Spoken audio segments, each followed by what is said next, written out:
Titanic के साथ हुए भीषण हादसे के बाद किसी ने नहीं सोचा था कि इससे ठीक 100 साल बाद ऐसा एक और हादसा देखने को मिलेगा।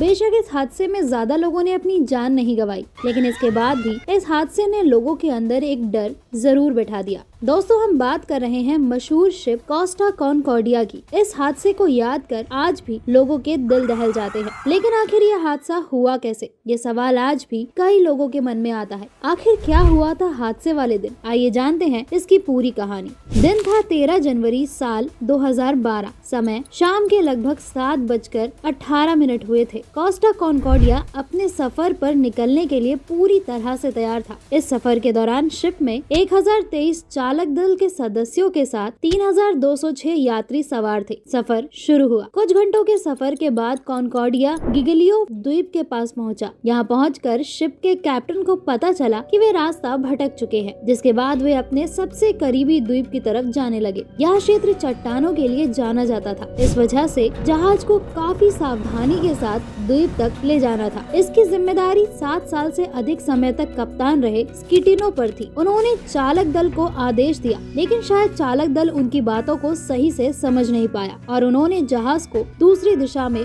मोड़ दिया। दूसरी दिशा में जहाज को जाता देख कैप्टन ने जल्दी से कमान संभाली और जहाज को सीधा कर दिया। इस पूरे काम में सिर्फ 13 सेकंड का ही समय लगा, लेकिन इस 13 सेकंड ने सब कुछ बदल दिया। इन्हीं कुछ सेकंड्स के चलते जहाज का पिछला हिस्सा चट्टानों से टकरा गया। जब यह हादसा हुआ उस समय रात के लगभग 9:45 हुए थे। इस टकराव से कॉनकॉर्डिया के बाएं हिस्से को 174 फुट का नुकसान हुआ, जिससे जहाज में पानी भरना शुरू हो गया। नुकसान के बारे में पता करने से ये बात सामने आई कि इंजन कक्ष के साथ 5 डिब्बों में पानी भर चुका है और इस वजह से जहाज की बिजली भी चली गई है, जिस वजह से जहाज को चलाया नहीं जा सकता। हालांकि हवा और पतवार की अटकी होने की वजह से कॉनकॉर्डिया को वापस द्वीप की ओर मुड़ना पड़ा, लेकिन अब वो आगे भी बढ़ नहीं पा रही थी, जिसके चलते अब वो किनारे के पास फंस गई। इतना सब होने के बाद भी चालक दल की ओर से यात्रियों को इस बात की जानकारी नहीं दी गई। इस घटना के लगभग 10 मिनट तक तटरक्षक ने जहाज से संपर्क किया और इस समय चालक दल ने उन्हें जहाज में पानी भरने की जानकारी दी। इस वक्त समय हो रहा था 10:14। इन सभी बातों में समय रेत की तरह हाथों से निकल रहा था। जानकारी मिलने के कुछ समय बाद पहला बचाव जहाज मौके पर पहुंचा। लगभग 15 मिनट बाद कैप्टन ने आखिरकार यात्रियों को कॉनकॉर्डिया को छोड़ने का आदेश दिया। हालांकि रिपोर्टों के अनुसार लाइफ बोट पहले ही लॉन्च की जा चुकी थी। यात्रियों के बचाव कार्य के दौरान देखा गया कि शिप एक दिशा की ओर झुक रहा था। रात के 11:20 पर कैप्टन ने भी जहाज को छोड़ दिया, जिसके लगभग 13 मिनट बाद चालक दल का आखिरी सदस्य दल भी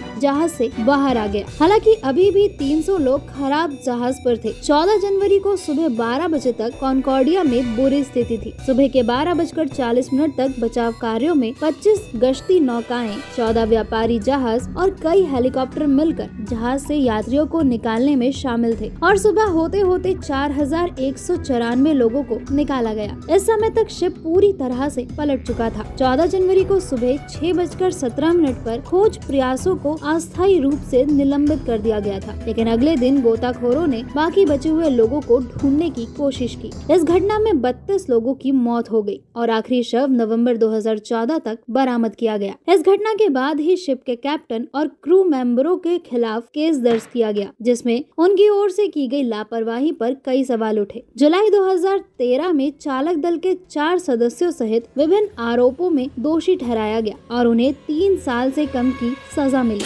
उसी महीने शिप के कैप्टन पर भी मुकदमा चलाया गया। उन पर हत्या के साथ साथ जहाज को नष्ट करने और छोड़ देने का आरोप लगाया गया। 19 महीने की सुनवाई के बाद फरवरी 2015 में शिप के दोनों कैप्टनों को दोषी ठहराया गया और 16 साल से अधिक जेल की सजा सुनाई गई। उन्होंने फैसले के खिलाफ अपील की, लेकिन मई 2017 में इसे बरकरार रखा गया। इस घटना के बाद ये बात साफ हो गई कि कुछ सेकंडों की गलती के चलते कैसे बिना गलती किए कई लोगों ने अपनी जान गंवा दी। ऐसे ही इंटरेस्टिंग स्टोरीज के लिए बने रहिए हमारे चैनल के साथ। आपसे जल्द मुलाकात होगी। तब तक के लिए नमस्कार।